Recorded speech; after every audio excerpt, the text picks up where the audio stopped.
Ito nga pala yung aming solar setup. 24 volts po ito, 1.6 kilowatts. Ayan. So, ito yung mga nakaraan namin bill. Ayan.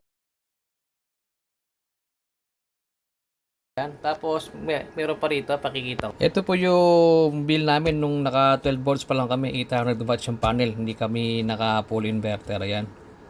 Ayan po yung November. Ayan. O, 1,600.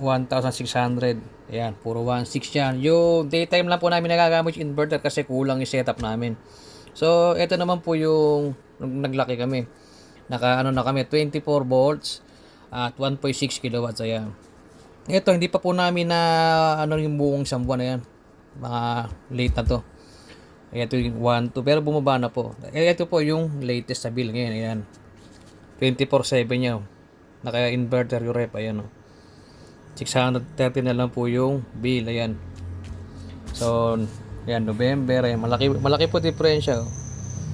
Tsaka, check nyo na lang po sa pinalas kong picture yung mga bill namin nung hindi pa kami naka-inverter. Malaki diferensya. Kaya, good investment po yung solar. Ayan.